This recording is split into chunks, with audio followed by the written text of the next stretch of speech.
नमस्कार दोस्तों, आप सबका स्वागत है हमारी एक और न्यू हॉरर स्टोरी में। तो आज की जो हमारी हॉरर स्टोरी है, ये उमेश नाम के एक स्कूल टीचर की कहानी है जिन्हें स्कूल में डर का एहसास हुआ था। तो चलिए इस वीडियो को फटाफट से स्टार्ट करते हैं एंड वीडियो को लाइक और सब्सक्राइब करना ना भूलें। तो चलिए स्टार्ट करते हैं। यह एक भूत की कहानी है। साल 2004 की बात है, जिसमें उमेश नाम के एक टीचर को एक बार डर का एहसास हुआ था। एक गांव के छोटे से स्कूल में वो पढ़ाते थे। वो स्कूल में सारे बच्चों को बहुत प्यार करते थे। बच्चे भी उनकी सारी बात मानते थे। उनका घर स्कूल से बहुत दूर था और उन्हें आने जाने में बहुत दिक्कत होती थी। इसलिए उन्होंने स्कूल में एक अच्छे सा कमरा देखकर वहीं पर रहने लगे और बीच बीच में अपने गांव भी चले जाने लगे। कमरा एकदम अच्छा था, खिड़कियों से ताज़ी हवा आती थी और स्कूल के थोड़ी ही दूर पर एक छोटा सा गांव था, इसलिए कोई भी डरने की बात नहीं थी। टीचर वहां आराम से रहने लगे। ऐसे ही कुछ दिन बीत गए। एक दिन टीचर रात में सो रहे थे, तभी उन्हें खिड़की से कुछ अजीब सी आवाज़ें सुनाई दी। उन्होंने दरवाज़ा खोल कर देखा तो बाहर कोई नहीं था। उन्होंने उस आवाज़ को नज़रअंदाज किया और फिर दरवाज़ा बंद करके सो गए।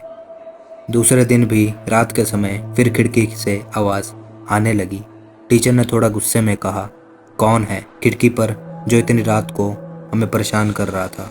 और फिर ऐसा बोलते हुए दरवाज़ा खोले और वहीं पर खड़े होकर उस आवाज़ को सुनने की कोशिश करने लगे, लेकिन फिर कोई आवाज़ सुनाई नहीं दी। समय बदलता रहा और ऐसे ही हर रोज़ वह रात को सोते समय उस अजीब सी आवाज़ को सुनने की कोशिश करते रहे, लेकिन उन्हें कुछ नहीं सुनाई देता था। कई महीने बाद उन्हें पता चला कि उस कमरे में कई सारी घटनाएं घट चुकी हैं। एक दिन शाम को टीचर उदास होकर बाहर बैठे हुए थे। तभी गांव का एक आदमी आकर पूछा, क्या हुआ मास्टर जी, आप इतने उदास क्यों हो। तब टीचर ने उस आदमी को रात में होने वाली सारी घटना के बारे में बता दिया। तब उस आदमी ने टीचर को बताया, बहुत साल पहले इस कमरे में कई सारी घटनाएं हो चुकी हैं और इस कमरे में एक स्वामी नाम का आदमी अपने परिवार के साथ रहता था।